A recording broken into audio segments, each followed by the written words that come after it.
کہ میرے اتنے سارے مریدین ہیں, سب مجھ سے دم کرواتے ہیں, سب مجھے دعاؤں کا کہتے ہیں, سب میری جوتے اٹھا کے بغل میں رکھ کے گھوم رہے ہوتے ہیں, مجھے ننگے پاؤں کوئی نہیں جانے دیتا, اپنی چپلیں میرے آگے کر دیتے ہیں, اور مجھے فلاں بزرگ سے خلافت بھی ملی ہوئی ہے, فلاں بزرگ نے مجھ پہ اعتماد بھی کیا ہوا ہے, اور مجھے فلاں دن خواب آیا تھا, اس میں نبی صلی اللہ علیہ وسلم نے بڑی خوشخبری دی تھی, تھپکی دی تھی مجھے, اور ایک دن میں سویا تو مجھے خوشبو آنا شروع ہو گئی اچانک کمرے میں. اس قسم کے واقعات ہوتے ہیں لوگوں کے ساتھ.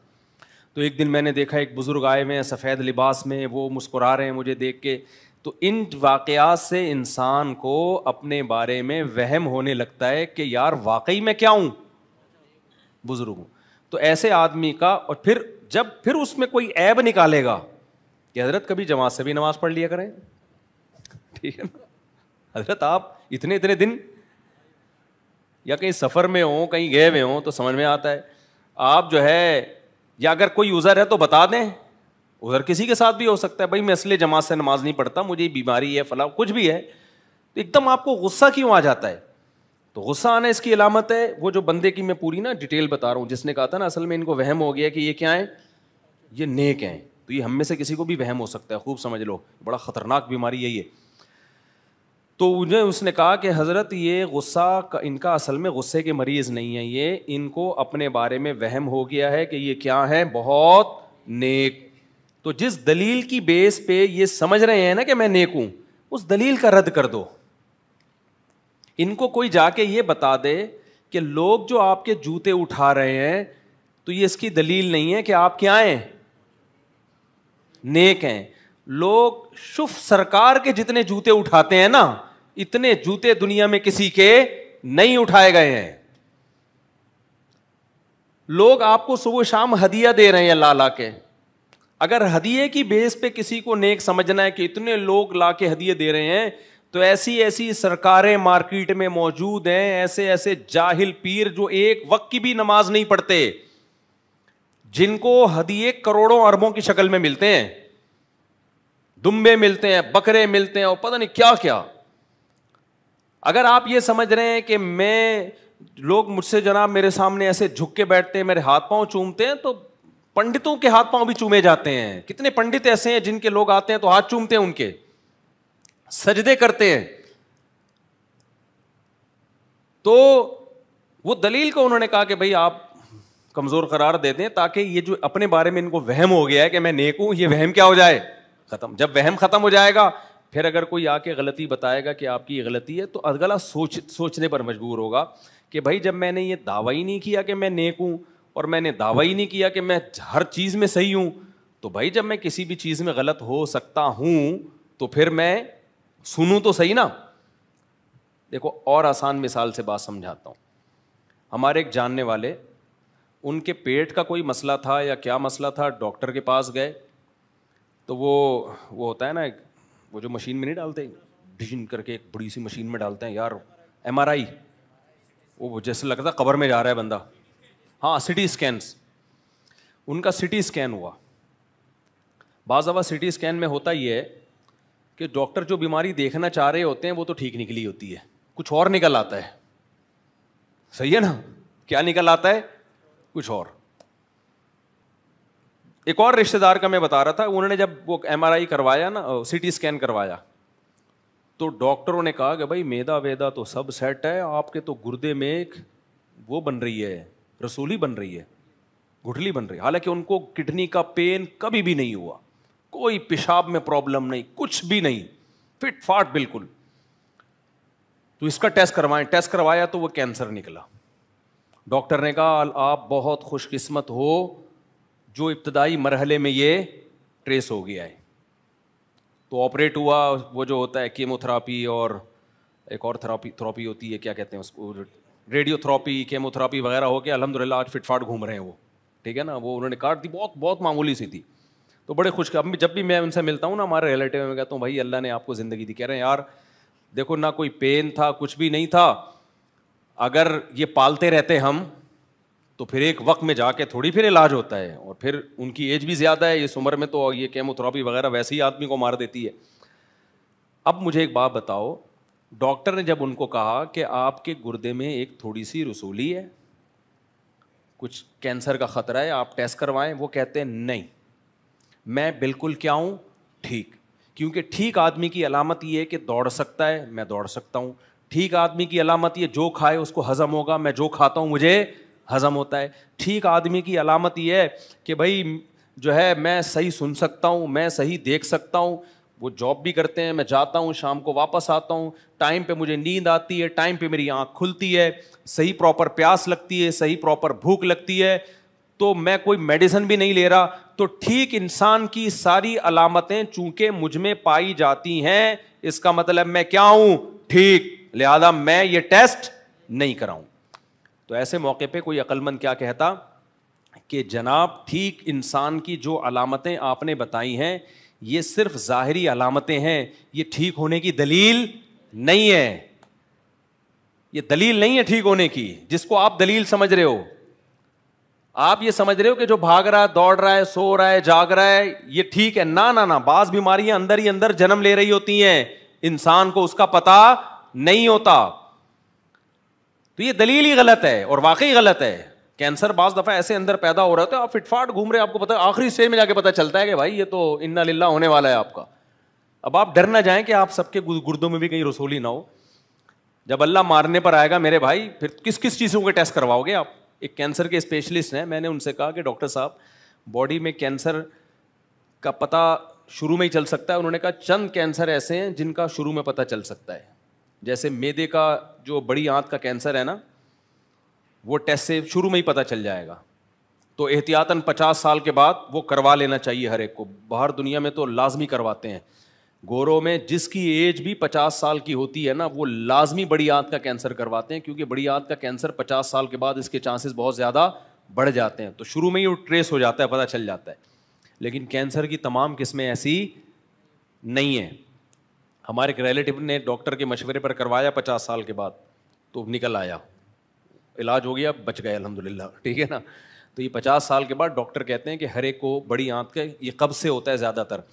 تو جوان جب تک انسان ہوتا ہے نا, قبض بہت ساری چیزیں جھیل رہا ہوتا ہے. 50 سال کے بعد قبض وغیرہ زخم کرتے ہیں, وہ زخم بگڑتا ہے, پھر پتہ ہی نہیں ہوتا, کوئی علامت ظاہر نہیں ہوتی اس کی. لیکن میں نے ڈاکٹر صاحب سے پوچھا کہ اور کون کون سے, انہوں نے کہا نہیں پتہ چلتا بھائی, کوئی پتہ نہیں چلتا. تو اس کا مطلب یہ ہوا کہ بھائی اللہ سے کوئی بھی لڑ نہیں سکتا. میں نے کہا گردے کا فلانا کا, انہوں نے کہا بھائی کس کس کا کروائے گا, اتنی قسموں کے کینسر ہیں, یہ تھوڑی کہ سارے ٹیسٹ ہی کرواتا رہے گا بیٹھ کے, اور پھر آج کلیئر آیا, ہو سکتا ہے کل ہو جائے, ہو سکتا ہے پرسوں ہو جائے. تو انہوں نے کہا جن چیزوں کا یقینی پتہ چل سکتا ہے وہ بڑی آنت کا کینسر ہے, اس کے علاوہ نہیں پتہ چل سکتا. اس میں اللہ پہ توکل ہی ہے بس. اپنی عام صحت آدمی ٹھیک رکھنے کی کوشش کرے تو چانسز کم ہو جاتے ہیں, رہتے ہیں, ختم نہیں ہوتے. تو خیر, اب مجھے ایک بات بتاؤ, اگر وہ یہ مانتے ہی نہیں, وہ کسی قیمت پہ یہ قبول ہی نہیں کرتے کہ بھائی میں بیمار ہو ہی نہیں سکتا, تو علاج ہوتا ان کا. تو انسان کے اندر جو سب سے بڑا ٹیکنیکل فالٹ ہے نا, وہ یہ مانتا ہی نہیں ہے کہ میں غلط ہو سکتا ہوں. سارے مسئلے یہاں سے کھڑے ہوتے ہیں. سیاسی لوگوں میں بھی اپنے سیاسی لیڈر کو غلط مان نہیں سکتے, اس کی کسی غلطی کو غلط ہی نہیں مان سکتے. جب آپ نے فرض کر لیا کہ میں بھی ٹھیک ہوں, میرا سیاسی لیڈر بھی ٹھیک ہے, فلاں بھی ٹھیک ہے, فلاں بھی ٹھیک ہے, تو بھائی پھر تو جب آپ اس کے اگینسٹ سنیں گے تو آپ کے منہ سے جھاگ نکلے گا, آپ کو غصہ آئے گا, آپ کی آنکھوں میں سرخی پیدا ہوگی. تو یہ ٹیکنیکل فالٹ ہے کہ آپ نے غیر دلیل کو دلیل سمجھنا شروع کر دیا. سمجھتے ہو کہ نہیں سمجھتے ہو؟ تو ہم بھی یہی کرتے ہیں, ہماری کوئی تعریفیں کر دیتا ہے آ کے, لوگ اچھا کہنا شروع کر دیتے ہیں, تو ہم اس وہم میں مبتلا ہو جاتے ہیں کہ ہم واقعی کیا ہیں, اچھے ہیں. ہمارے حضرت اس پہ ایک زبردست واقعہ سنایا کرتے تھے کہ ایک آدمی جو تھا گاؤں میں کہیں ملازمت کے لیے دوسرے گاؤں گیا ہوا تھا, تو کسی نے اس کو آ کے بتایا کہ تیری بیوی بیوہ ہو گئی ہے اور تو یہاں بیٹھا ہوا ہے. تو اس نے کہا یار میں جب زندہ ہوں تو میری بیوی بیوہ کیسے ہو گئی ہیں, اگنور کر دیا اس کی بات کو. وہ چلا گیا. دوسرا بندہ آیا, کہنے لگا یار تو یہاں مصروف ہے کام کاج میں, اور تیری بیوی کیا ہو گئی ہے, بیوہ ہو گئی ہے, گھر میں رونا دھونا چل رہا ہے. پہلے کو تو بہت سختی سے اس نے منع کیا تھا نا کہ تو پاگل ہے, مجھے بیوقوف سمجھا. پہ دوسرے کو تھوڑا نرم لہجے میں, یار بھائی میری بیوی بیوہ کیسے ہو سکتی ہے, میں کیا ہوں, میں زندہ ہوں. تیسرا بندہ آیا, ابے تو یہاں کام کاج میں مشغول ہے, تیری بیوی بیوہ ہو گئی ہے, اس نے رونا دھونا لگایا ہوا ہے, پورا محلہ گھر میں جمع ہوا ہے, تمبو لگا ہوا ہے. تو پھر جواب میں کہتا ہے اب تھوڑا لہجہ اور کیا ہو گیا, یہ ہے انسان پہ ماحول کا اثر ہے. جب باتیں سنتا ہے نا, یہ تو اپنے اگینسٹ سن رہا ہے, اگر اپنے فیور میں سنے گا تو دوسری دفعہ میں ہی متاثر ہو جاتا ہے. اپنے فیور میں سنے گا نا تو دوسری دفعہ میں متاثر ہو جاتا ہے. تو جب اس کو تیسری دفعہ کا, چوتھی دفعہ کا, آہستہ آہستہ نا نرمی آ رہی ہے. 10واں یا 15واں آدمی نے جب آ کے کہا نا تیری بیوی بیوہ ہو گئی ہے, اس نے سارا سامان لپیٹا اور گھر بھاگتا ہوا جا رہا ہے. تو لوگوں نے کہا کیا ہو گیا, کہہ رہے ابے میری بیوی بیوہ ہو گئی ہے بھائی, میری بیوی کیا ہو گئی ہے, میری بیوی بیوہ ہو گئی ہے. اس کے آنسو پوچھنے میں نے, لوگ کہہ رہے ہیں کہ ابے تیرا پاگل ہے, تو زندہ ہے. کہہ رہا بھائی اتنے سارے لوگ بول رہے ہیں یار, میں بھی پہلے یہ سمجھ رہا تھا کہ بیوہ نہیں ہوئی ہے, لیکن اصل بات کیا ہے, بیوہ ہو گئی. اب دیکھو اس کے اگینسٹ, اس کے خلاف جب خبر ہے اس پہ انسان کو یقین آ جاتا ہے, تو انسان نیچرلی اپنی تعریف سننے کا بھوکا ہوتا ہے. جب انسان کو اس کی تعریف کی جائے نا تو 100% غلط تعریف بھی اس پہ اثر کرتی ہے, اور وہ ماننے لگتا ہے کہ یار کچھ نہ کچھ تو ہے. اب وہ یہ نہیں دیکھ رہے کہ میں نماز پڑھ نہیں رہا ہوں, میں یہ فالٹ ہے میرے اندر, جو ان کو خود پتہ ہے, پھر بھی اپنے آپ کو کیا سمجھ رہے ہیں, نیک, کیونکہ پبلک کیا کہہ رہی ہے, ان کو نیک کہہ رہی ہے. تو یہ پوری ڈیٹیل میں نے اس لیے بتائی آپ کے سامنے کہ انہی باتوں کی وجہ سے نا شریعت نے منع کیا ہے کہ کسی کے منہ پہ اس کی تعریف نہ کرو, کیونکہ بہت کم لوگوں میں حوصلہ ہوتا ہے اپنی تعریف سننے کا. بہت کم لوگ دنیا میں ایسے ہوتے ہیں کہ وہ اپنی تعریف سن کے بھی بگڑتے نہیں ہیں, کیونکہ ان کو اپنی خامیوں پہ نظر ہوتی ہے. اپنی تعریف سے ان کو صرف موٹیویشن ملتی ہے, لیکن خامیاں بھی ان کے سامنے ہوتی ہیں, ان کو پتہ ہوتا ہے وہ اپنی اوقات سے آگے نہیں جاتے. وہ بہت کم لوگ ہوتے ہیں. اس لیے نبی صلی اللہ علیہ وسلم نے حکم دیا کہ کسی کے منہ پہ اس کی تعریف نہ کی جائے, لیکن اس کے باوجود آپ صلی اللہ علیہ وسلم صحابی کے منہ پہ ان کی تعریف کر رہے ہیں کہ تمہارے اندر 2 خصلتیں ایسی ہیں جو اللہ اور اس کے رسول کو بہت زیادہ پسند ہیں.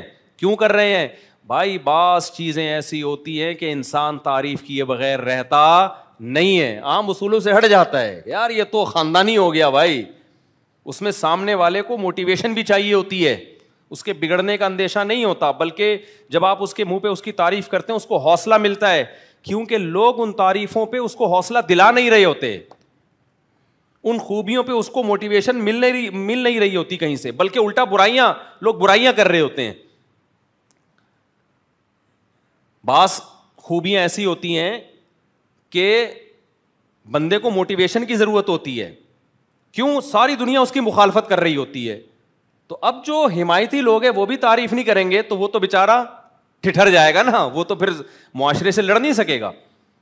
بالکل ایسے ہی ہے جیسے میں نے جب دوسری شادی کی تحریک چلائی نا تو اتنی برائیاں اتنے جب میں نے کی تو اتنا ہر ایک حوصلہ شکنی, تو مجھے یاد ہے 100 آدمی حوصلہ شکنی کرتے تھے کہ تم نے کیا کیا ہے. ایسے موقع پر اگر ایک آ کے تھپکی دیتا تھا نا کہ ماشاء اللہ اچھا کام کیا, میرا دل چاہتا تھا اسے گلے لگا کے پھوٹ کے روؤں میں.